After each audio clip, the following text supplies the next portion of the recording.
Okay, सो हम लोगों ने देखा कि ये जो ऑब्जेक्ट्स है, जो पार्टिकल्स है, उसकी स्पीड सबसे ज्यादा टॉप पे होगी और धीरे धीरे कम होती जाएगी। सबसे नीचे वाला पार्टिकल होगा वो रेस्ट पे होगा। ओके, इसका मतलब ये होगा कि ऊपर वाला पार्टिकल और नीचे वाला, कोई भी दो पार्टिकल ले लेते हैं, मान लो ये पार्टिकल एक ले लिया, दूसरा ये ले लिया, दोनों की कुछ रिलेटिव स्पीड होगी, हाँ या ना? मैं ऐसा बोल सकता हूँ कि इसकी स्पीड और इसकी स्पीड अलग अलग है। तो अब क्या होगा, दोनों एक दूसरे के रिलेशन में मोशन कर रहे होंगे, मतलब ऊपर वाला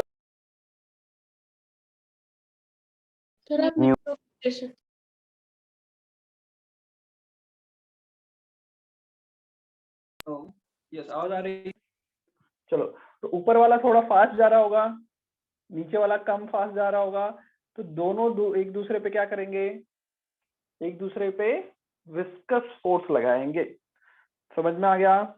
तो विस्कोसिटी जो है वो एक टाइप की प्रॉपर्टी है, it is a property of any liquid या फिर any fluid which resists the relative motion between the layers of the fluid. समझ में आ गया? Viscosity is the property of any fluid which resists the relative motion between two layers of the fluid. चलो, अब एक और चीज। Sir, हाँ बोलो। सर जो पाइप आपने बनाई है, हाँ सर उसमें अगर पानी ऊपर तक टच नहीं कर रहा हो और थोड़ा नीचे हो तो फिर वो सेम हाँ, रिवर जैसा केस हो जाएगा। तो फिर रिवर जैसा केस हो जाएगा। अगर ऊपर टच ही नहीं कर रहा है तो फिर ऊपर वाले कोई सॉलिड के साथ टच में ही नहीं है, तो पार्टिकल रिवर जैसा ही हो जाएगा, इसी तरह से वो मूव करेगा। ओके, सॉलिड के ओके टच सर। में आने से वो रेस्ट पे आते हैं, अगर सॉलिड के टच में नहीं आते तो रेस्ट पे नहीं आ सकते। ओके, अब एक चीज यहाँ पे देखो बेटा कि हर जगह पे स्पीड जो है वो अलग अलग है। ओके, और मैं ऐसा बोल सकता हूँ कि भाई एक्स, अगर मैं देख लूँ यहाँ पे कोई भी एक पार्टिकल जो कि सरफेस से एक्स लेवल पे है, तो वहां की कुछ स्पीड होगी लेट्स से वी। ओके, तो हर एक जगह पे अलग अलग स्पीड है, तो हम लोग इसके साथ उसको रिलेट करते हैं, जिसको हम कहते हैं वेलोसिटी ग्रेडियंट। क्या कहते हैं? वेलोसिटी ग्रेडियंट, स्पीड ग्रेडियंट भी कहते हैं। वेलोसिटी ग्रेडियंट का बेसिक मतलब ये हुआ change in velocity divided by change in length, delta we by delta x. इसको अगर लिमिटिंग में लिखेंगे तो हम डीवी बाई डी एक्स भी लिख सकते थे। आ गया समझ में? मतलब क्या हुआ, हर एक लेयर्स की स्पीड अलग अलग है। तो यहाँ पे बेटा रिलेटिव स्पीड हम लोग एक तरह से डिफाइन ही नहीं कर पाएंगे, बिकॉज हर एक लेयर अलग अलग स्पीड से ट्रैवल कर रहा है। तो इन दोनों की रिलेटिव स्पीड कुछ अलग होगी, नीचे वाले की रिलेटिव स्पीड कुछ अलग होगी। तो उसके लिए हम लोग रिलेटिव स्पीड की जगह पे क्या डिफाइन करते हैं? वेलोसिटी ग्रेडियंट, कि कितने डिस्टेंस पे कितनी स्पीड बढ़ रही है। अगर मैं इस पार्टिकल के साथ बात करूं कि इस पार्टिकल के इसके कंपैरिजन में कितनी स्पीड इसकी ज्यादा है, इसकी कम है, इस पार्टिकल और इस पार्टिकल के बीच में क्या डिफरेंस है, तो डीवी बाई डी एक्स है, वो यहाँ पे मेजर रोल प्ले करता है। और इसको हम लोग एज ए रिलेटिव स्पीड जैसा हम लोग एज्यूम कर सकते हैं। कोई डाउट? कोई डाउट? चलो आगे बढ़े। अब बात करते हैं कि ये जो विस्कस फोर्स है वो किस किस चीजों पर डिपेंड करता है।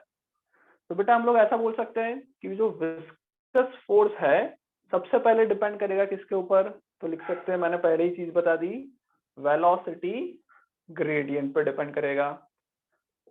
दूसरा किस पे डिपेंड करेगा? दूसरा किस पे डिपेंड करेगा? तो मैं बोल सकता हूँ कि force will depend on area. मतलब ये जो लेयर्स जो है वो कितने एरिया पे कवर्ड है, इस लेयर का एरिया कितना है। समझ में आ रहा है?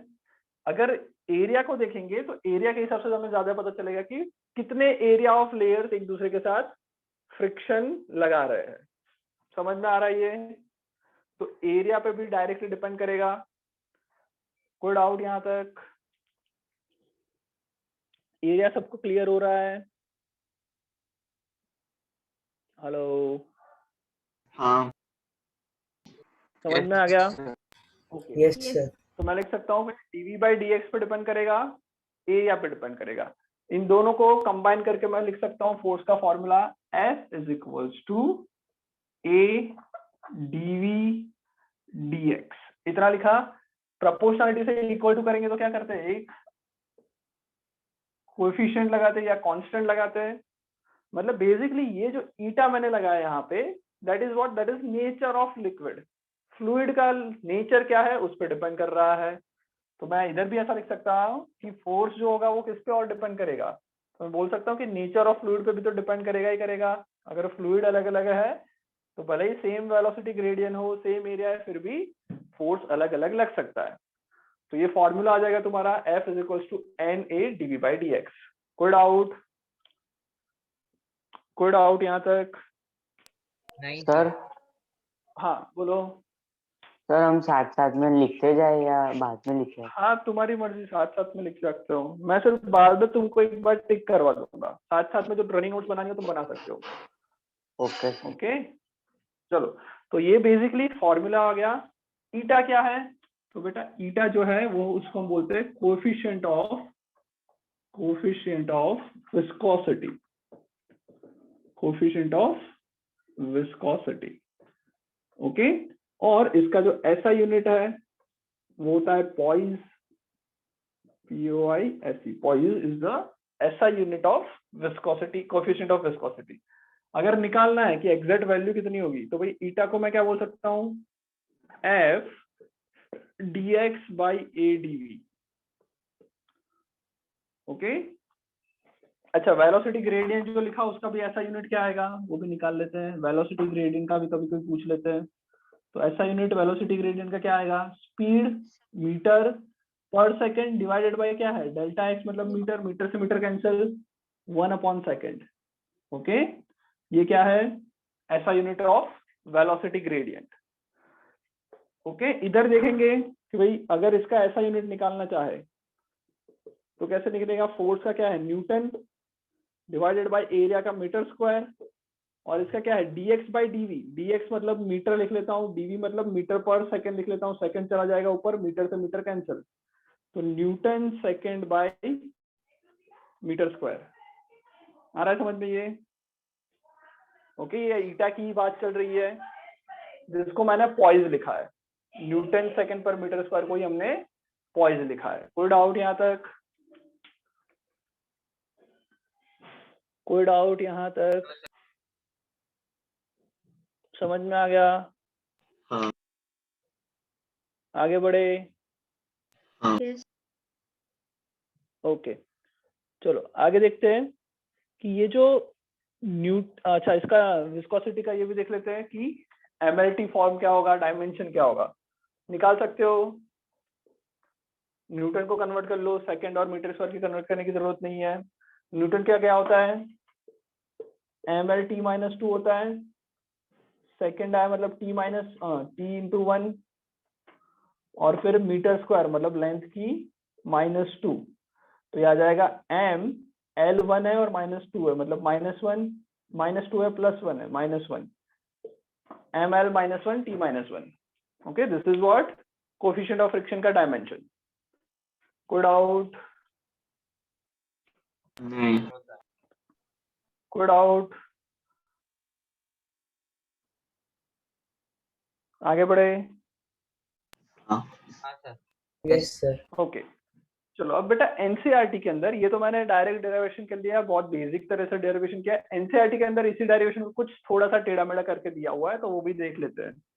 ओके, सेम डेरिवेशन को जो हम लोगों ने ये फोर्स निकाला उसको कुछ चेंज करके दिया हुआ है, छोटा सा चेंज करके दिया है, वो क्या है वो देख लेते हैं। चलो ओके, सो हमको डिराइव वही करना है, बट एनसीईआरटी में क्या दिया है, क्योंकि तुम लोग एनसीईआरटी रेफर करोगे तो पता चलेगा कुछ और ही दिया है, तो फिर वापस बोलोगे कि सर ने कुछ और पढ़ा दिया। तो देखो ध्यान से एनसीईआरटी में क्या दिया है। ओके, हम लोगों ने बेटा यंग्स मॉड्यूलस पढ़ा था, याद है? क्या किया था उसमें? स्ट्रेस अपॉन स्ट्रेन, हाँ या ना? हाँ सर। ओके, अब इधर किस टाइप का फोर्स लग रहा है? अगर मैं एक लेयर की बात करूं तो इस लेयर पे एक तरह से शियर फोर्स लग रहा है, ऐसा बोल सकते। अगर इसको मैं सॉलिड मान लो फ्लूइड है ही नहीं, ये पूरा सॉलिड है, तो जो पार्टिकल पहले, मतलब अगर मैं ऐसा लेयर ऐसा ले रहा हूँ, अब वो थोड़ी देर के बाद ऐसा हो जाएगा। ये ऊपर से गया, सबको समझ में आया नहीं आया? आया सर। पक्का आ गया? हाँ। मैंने क्या बोला? मैंने बोला कि ये जो पार्टिकल है इनिशियली मान लो कुछ ऐसा है, और थोड़ी देर के बाद कुछ ऐसा होने वाला है। रिलेटिव वेलोसिटी की वजह से वो आगे जाएंगे। ओके, ये हम लोगों ने दिया था। अगर मैं सॉलिड की बात करूं तो ये डेल्टा एक्स लिया था, ये एल लिया था, और शियर स्ट्रेन हमने डिफाइन किया था किस तरह से? शियर स्ट्रेन डिफाइन किया था डेल्टा एक्स अपॉन एल। याद आ रहा है? याद आ रहा है सबको? चलो, सिमिलरली यहाँ पे जब मैं लिक्विड की बात कर रहा हूँ, ओके, तभी भी मैं ऐसा बोल सकता हूँ कि एक तरह से ये जो लिक्विड आगे बढ़ रहा है और उसकी वेलोसिटी के मतलब सारे जो लेयर्स है उन सभी लेयर की वेलोसिटी अलग अलग है, तो इसका मतलब यहाँ पे भी दो लेयर्स के बीच में शियर स्ट्रेस डेवलप हो रहा है, ऐसा बोल सकता हूँ। हाँ या ना? दो लेयर्स के बीच में क्या क्रिएट हो रहा है? Shear stress. आ रहा है समझ में? नहीं? ओके, तो उस केस में मैं रिप्रेजेंट कर रहा हूँ शियर स्ट्रेन को लिखते हुए। मैं कैसा लिख रहा हूँ? शियर स्ट्रेन को मैंने लिख लिया डेल्टा एक्स अपॉन लेंथ, जो उसमें बोला था। अब मैं थोड़ा सा ये चेंज कर लेते, इसको मैं एल बोल देता हूँ, और ये जो जा रहा है उसको मैंने डेल्टा एक्स बोल दिया। कोई प्रॉब्लम? लेंथ और डेल्टा एक्स। ओके, ये शियर स्ट्रेन हुआ। बट अगर बात करें इसके अंदर तो इसकी वेलोसिटी है, मतलब ये शियर स्ट्रेन जो है वो टाइम के साथ चेंज हो सकता है। तो मैं निकाल देता हूँ rate of shear strain, rate of shear strain, जिसको स्ट्रेन रेट भी कहते हैं। तो अगर स्ट्रेन रेट की बात करें तो क्या आ जाएगा? Delta x upon L into delta T. Time के साथ कितना चेंज हो रहा है? ओके, तो शियर स्ट्रेन रेट को मैं कैसे बता सकता हूं? इस तरह से, delta x by delta T वापिस हो जाएगा वी अपॉन एल। ये समझ में आया? बेसिकली ये वेलोसिटी ग्रेडियंट ही है, उसको मैंने सिर्फ डिफरेंट तरीके से प्रोनाउंस किया, डिफरेंट तरीके से डिटेल्स में डिस्कस किया। कोई डाउट? अरे हाँ ना, नहीं पता चल रहा है तो मना करो, वरना फिर मैं आगे बढ़ूंगा। पता चला। समझ में आ गया? Shear strain rate basically velocity gradient ही है, और कुछ ज्यादा हमने खास नहीं किया है। ओके, दूसरी चीज जो मैंने ये कोफिशिएंट ऑफ विस्कोसिटी लिया, ओके, उसी चीज को हम लोगों ने बोला कि वो बेसिकली कुछ नहीं है, स्ट्रेस अपॉन स्ट्रेन रेट है। जैसा हम लोग सॉलिड के लिए करते थे कि स्ट्रेस और स्ट्रेन का रेशियो इक्वल आता है, राइट, कांस्टेंट रहता है, तो हमने वही कर दिया, स्ट्रेस और स्ट्रेन का रेशियो ले लिया, उसको हम लोगों ने कोएफिशिएंट ऑफ विस्कोसिटी नाम दे दिया। ओके, तो उसके हिसाब से मैं लिख सकता हूँ कि eta is equal to stress. Stress मतलब कुछ ना कुछ फोर्स लग रहा होगा, दो लेयर्स के बीच में जो फोर्स लग रहा होगा, डिवाइडेड बाय उन लेयर्स का एरिया। दो लेयर्स जो एक दूसरे पे शियर फोर्स लगा रहे हैं, जो विस्कस फोर्स लगा रहे हैं, that force divided by area of the layers. Okay, division में मैं क्या करूंगा? डिवाइडेड बाय स्ट्रेन रेट, जो मैंने निकाला V अपॉन L। तो यहां से आ जाएगा F into L divided by A into V। समझ में आ रहा है? ये हमने क्या निकाला अभी? सर ये FL अपॉन AV। हाँ बोलो। सर ये इलास्टिसिटी ऑफ रिजिडिटी वाला है ईटा। हाँ, उस तरह से बोल सकते हैं। ईटा वो वाला नहीं है बेटा, ये वही है जो थोड़ी देर पहले डिस्कस किया। ईटा क्या हमने डिस्कस किया? कोएफिशिएंट फ्लूइड ऑफ, वाला, हाँ, कोएफिशिएंट ऑफ विस्कोसिटी वाला ही है। विस्कोसिटी। हाँ, ओके, इसका उसके साथ कोई लेना देना नहीं है। जस्ट हमने ईटा को डिफाइन इस तरह से किया, stress upon strain. Okay okay sir. समझ में आया? सिर्फ डिफाइन इस तरह से किया, वरना जो मैंने पहले पढ़ाया, जो बहुत सिंपल चीज से मैं पढ़ाई कि मटेरियल की प्रॉपर्टी एक तरह से और फोर्स का फॉर्मूला आता था ईटा ए डीवी डीटी। ये हमने, सॉरी डीटी नहीं, डीएक्स, राइट, मतलब velocity gradient into area into eta, ये हमने यहां से डिराइव किया। ओके, सेम चीज हम लोग यहाँ पे shear stress upon strain rate से डिराइव कर रहे हैं, और कुछ नहीं है। तो ईटा का फॉर्मूला आ गया F into L upon A into V. F की वैल्यू निकालोगे इधर से क्या आ जाएगा? Eta A V divided by L। ये V अपॉन L बेसिकली क्या हुआ? V अपॉन L क्या है? एक तरह से वेलोसिटी ग्रेडियंट, जो हमने पहले भी डिस्कस कर लिया। आ गया समझ में? Yes sir. समझ में आ रहा है? कोई डाउट इसमें? No sir. यस सर आ रहा ओके, तो वही चीज को हम लोगों ने कुछ अलग तरीके से एनसीईआरटी के अंदर डिराइव किया है। ओके, एग्जाम्पल 10.9 खुद से करोगे मैं करवाऊं? 10.9 क्या इसका एग्जाम्पल करके दिखा दूं या खुद से कर लोगे ट्राई? जल्दी बोलो। सर दिखा दो ना सर। हाँ बोलो। सर इसमें ईटा की वैल्यू याद रखनी पड़ेगी जो टेबल में ईटा दी की वैल्यू तुमको ना, ईटा की वैल्यू दे रखी होगी। ओके, जस्ट वाटर की है या कुछ कुछ की है वो तुम थोड़ा सा रेफरेंस के लिए याद रख सकते हो, वरना कुछ जरूरत नहीं है, जनरली दे रखी होती है ईटा की वैल्यूज। चलो 10.9 में करवा देता हूँ। ओके, चलो क्या दिया है देखो, a metal block of area 0.1 meter square is connected to 0.01 kg mass via a string that passes over a ideal pulley. Okay, consider massless and frictionless as shown in the figure. Okay मैं कुछ और पढ़ रहा हूँ या same पढ़ रहा हूँ? हाँ सेम ही है ना, वही है। सेम 10.9 फिगर कौन सा दे रखा है इसमें? फिगर 10.15। ओके ओके सॉरी, ऊपर ही है। ओके चलो, क्वेश्चन समझ में आया? 10.9 देखो बेटा सब लोग। 10.9 में क्या है, एक फिल्म के साथ हमने कोई एक मास चिपका के रखा है with a massless pulley and string. Okay, ऐसा कुछ है। यहाँ पे कोई ऑब्जेक्ट है और यहाँ पे एक कोई फिल्म है, राइट? ऐसा कुछ है। ओके, क्या है वापस देखते हैं। A metal block of area 0.1 metre square is connected to a 0.1 kg mass via string. तो ये जो मास दे रखा है इसका मास है 0.01 kg, राइट? इसके बाद क्या दिया है, अच्छा एरिया कितना है, ब्लॉक का एरिया है 0.1, मतलब ये जो ब्लॉक है, ये जो मेटल ब्लॉक है उसका ये जो एरिया है नीचे का वो 0.1 मीटर स्क्वायर दिया हुआ है, राइट? 0.1 ही है ना? हाँ चलो, उसका क्या दिया है, a liquid with a film thickness of 0.3 mm, मतलब ये जो लिक्विड यहाँ पे जो है इसकी ये जो थिकनेस है वो थिकनेस कितनी है, 0.3 mm, मतलब 0.3 इंटू 10⁻³ लिख लेते हैं, इतना मीटर उसकी थिकनेस है। चलो उसका बाद क्या है, is place between block and the table, when released the block moves to the right with a constant speed of 0.085। जब मैंने इसको छोड़ दिया तो ये 0.085 की स्पीड से ट्रैवल करना स्टार्ट करता है, कांस्टेंट स्पीड है इसकी।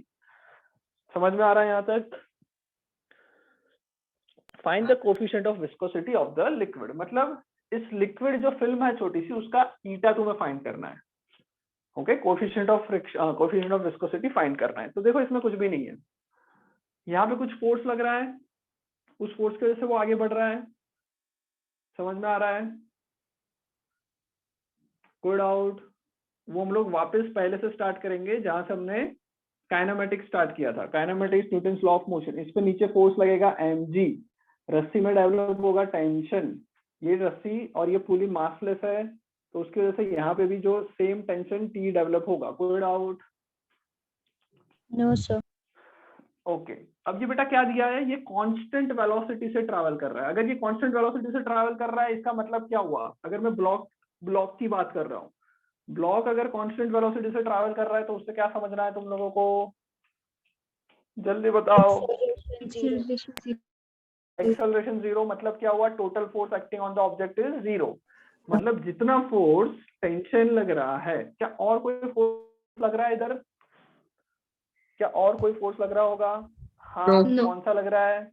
और अरे बेटा अगर नहीं लग रहा होता तो इसका एक्सेलरेशन होता ना, अगर सिर्फ टेंशन लग रहा होता तो एक्सेलरेट करता, इसको अपोजिट करने वाला कोई तो फोर्स होगा। यस, कुछ फ्रिक्शन फोर्स लग रहा होगा। ये फ्रिक्शन फोर्स जनरली हम लोग, अगर ये फिल्म नहीं होती तो फ्रिक्शन ले लेते, बिकॉज दो सॉलिड सरफेस कांटेक्ट में है।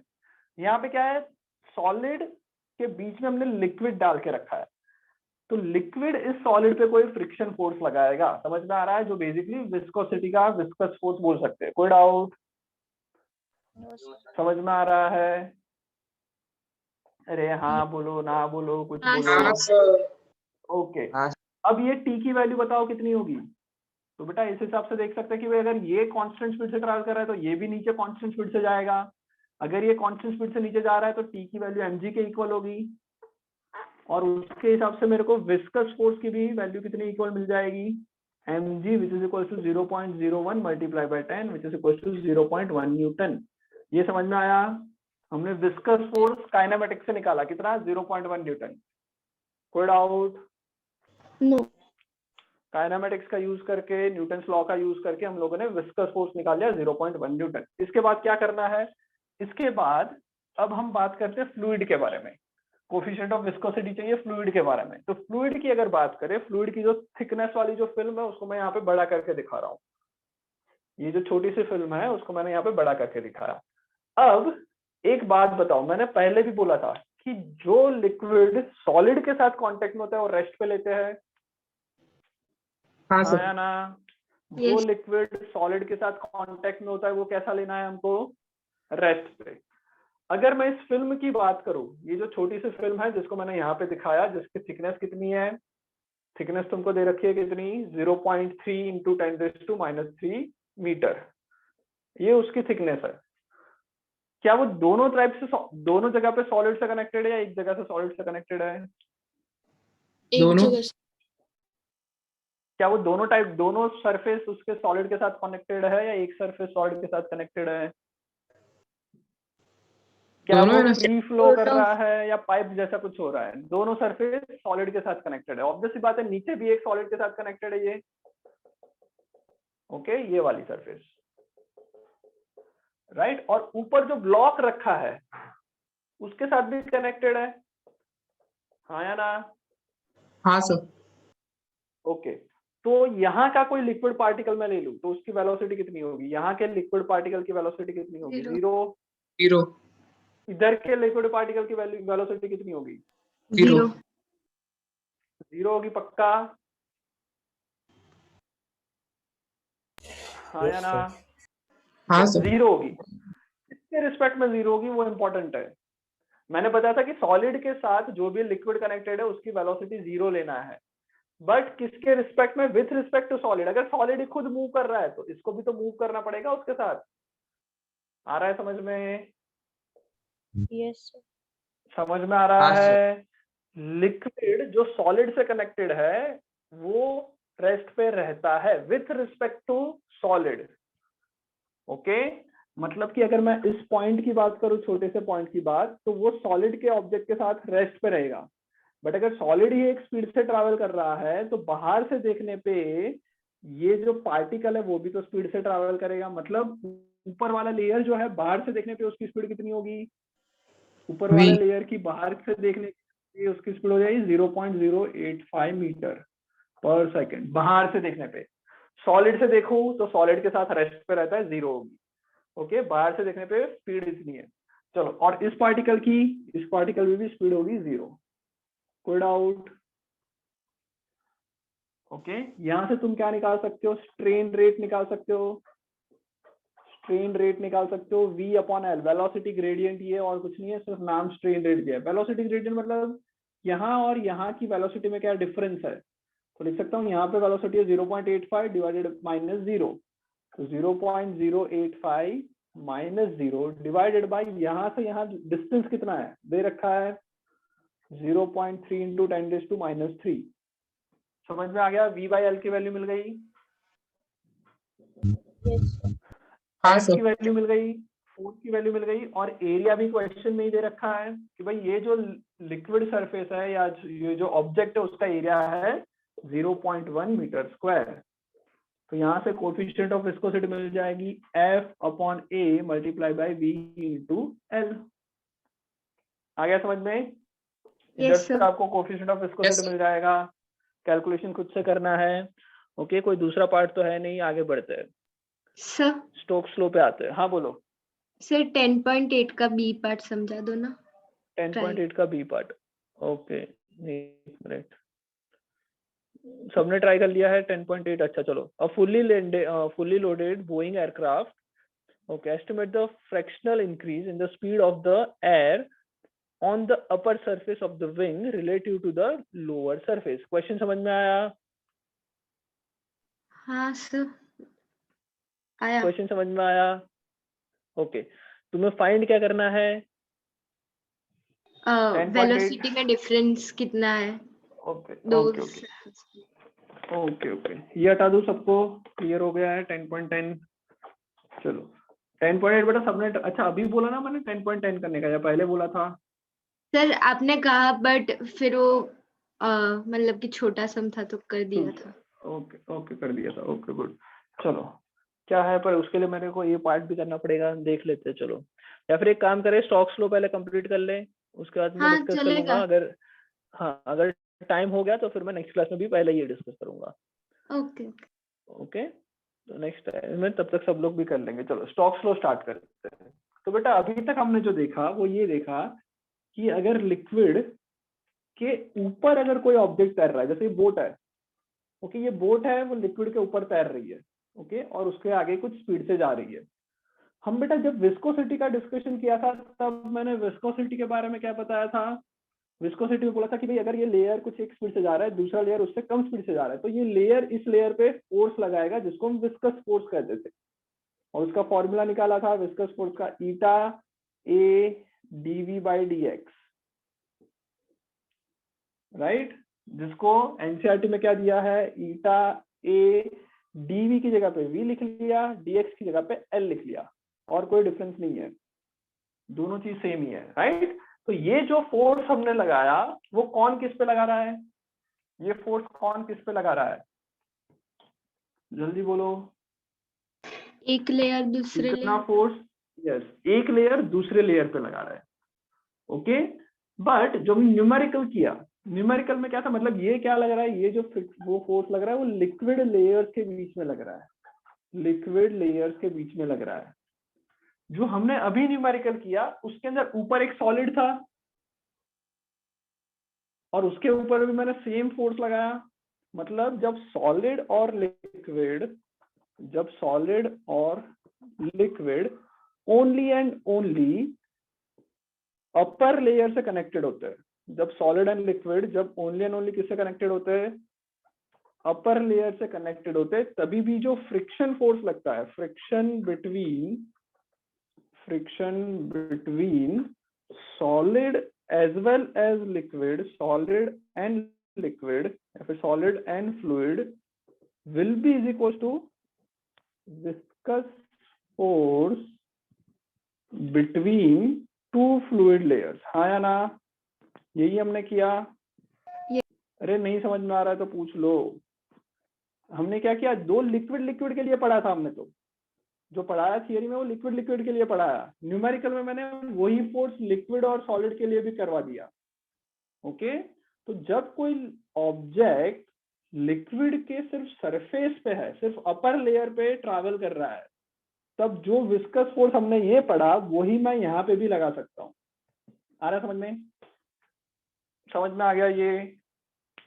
जब कोई ऑब्जेक्ट सिर्फ और सिर्फ एक लेयर से कनेक्टेड है लिक्विड के साथ, तो जो दो लिक्विड के लेयर एक दूसरे पे फ्रिक्शन फोर्स लगाएंगे वही सेम फोर्स सॉलिड और लिक्विड का लेयर एक दूसरे पे लगाएगा।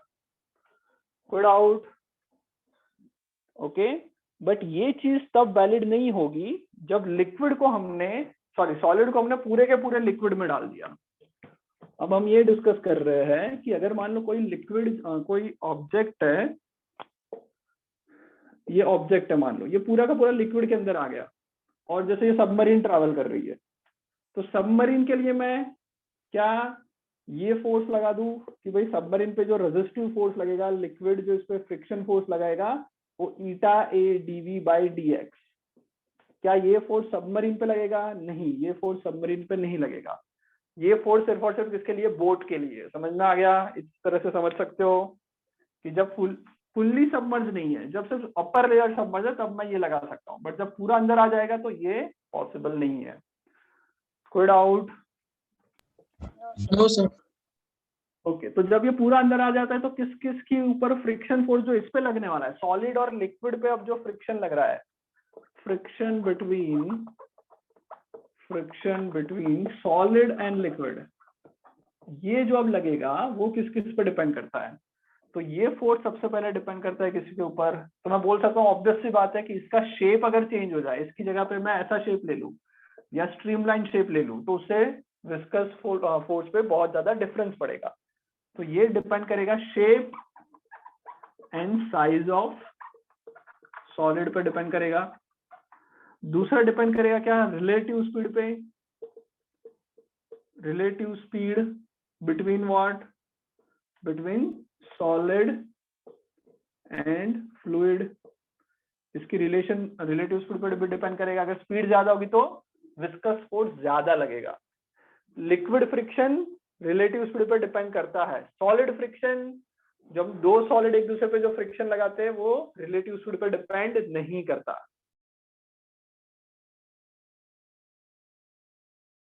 सर आप म्यूट हो गए। सर आप म्यूट हो।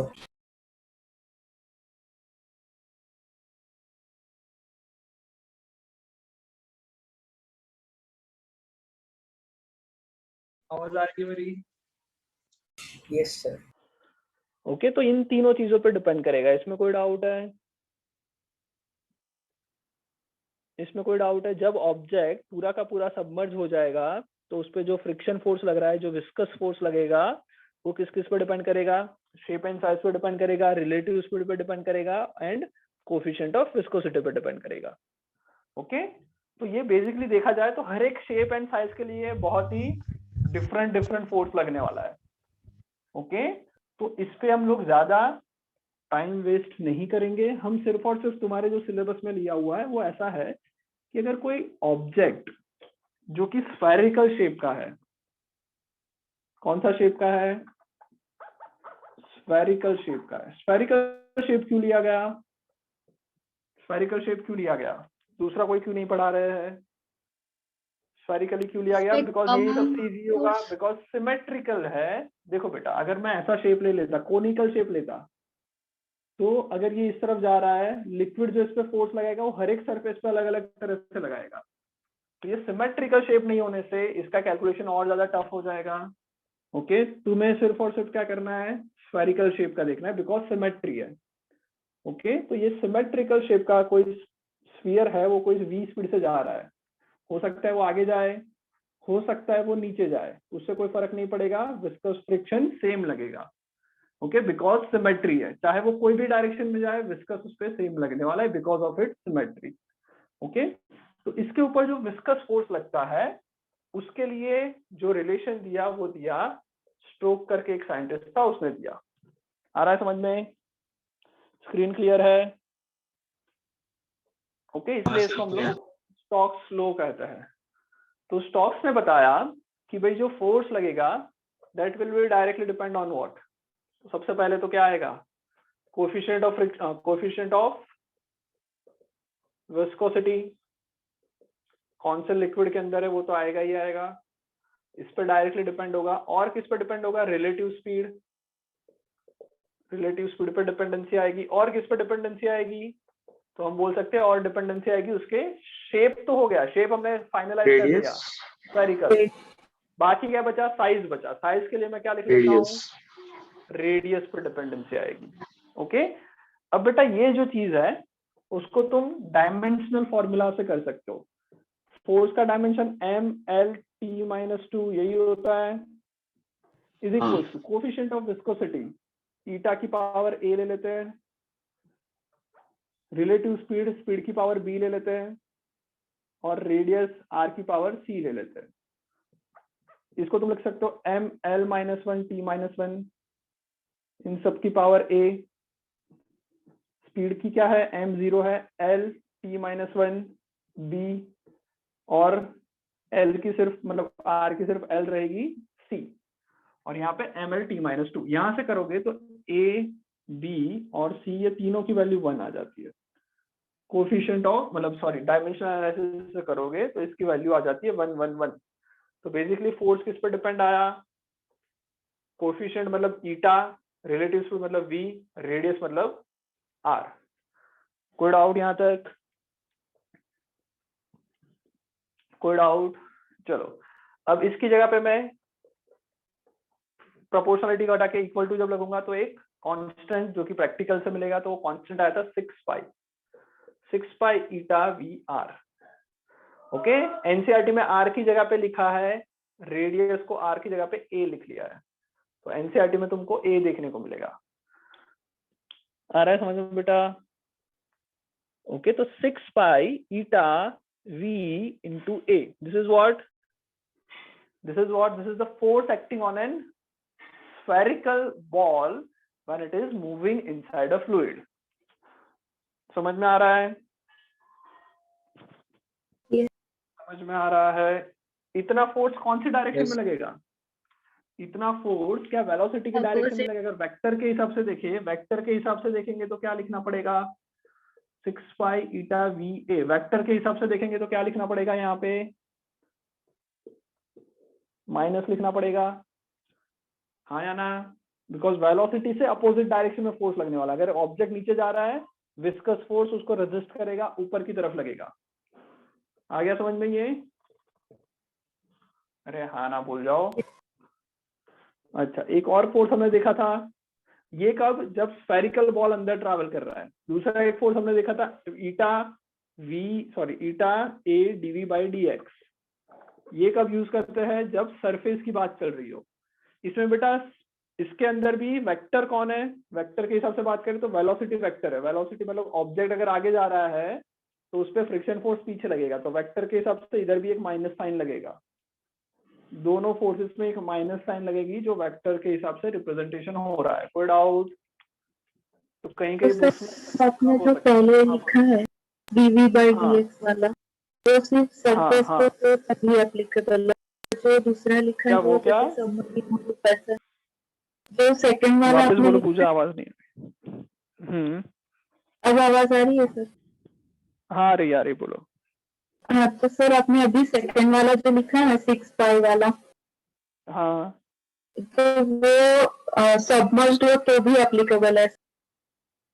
हाँ, सबमर्ज के लिए ही एप्लीकेबल है। यस, ये पूरा ऑब्जेक्ट अंदर होना चाहिए। Okay okay. ओके हाँ। अच्छा, दृष्टि क्या बोल रही है? Dependency on coefficient of viscosity वाला समझाओ। ओके, मतलब ये समझ में नहीं आया कि फोर्स कोफिशिएंट ऑफ विस्कोसिटी पे क्यों सर डिपेंड मैं करेगा? लीव हो गई थी इसलिए। अच्छा, तो बेटा मैंने ये बताया कि ये जो ऑब्जेक्ट जो है वो लिक्विड के अंदर अगर ट्रैवल कर रहा है तो लिक्विड के लेयर्स जो है उसको क्रॉस करना पड़ेगा। उसको यस। 2 लेयर्स जो जा रहे हैं उसको क्रॉस करना पड़ेगा। तो उसको क्रॉस करने के लिए ही इस पे फोर्स लगेगा। अगर वो उसको ब्रेक करेगा उसकी वजह से इस पे फ्रिक्शन फोर्स लग रहा है। तो लिक्विड के लेयर्स एक दूसरे पे जो फोर्स लगा रहे हैं वो डिपेंड करता है कोफिशिएंट ऑफ विस्कोसिटी पे। तो इसीलिए इस पे जो फोर्स लग रहा है वो भी डिपेंड करेगा कोफिशिएंट ऑफ विस्कोसिटी पे। बाकी सारी डिपेंडेंसी रिलेटिव स्पीड और रेडियस की होती है, और फिर डायमेंशनल एनालिसिस से ये फॉर्मूला निकाला। Yes sir, thank you. Okay अच्छा, तो आज यहाँ तक करते हैं। इसके बाद फिर नेक्स्ट क्लास के अंदर सरफेस टेंशन और टर्मिनल स्पीड डिस्कस करेंगे। अच्छा, टाइम कब तक होता है? 2 क्लास में हो जाएगा क्या? मतलब अगले दिन फ्राइडे को? हाँ शायद हो जाएगा। बढ़िया है।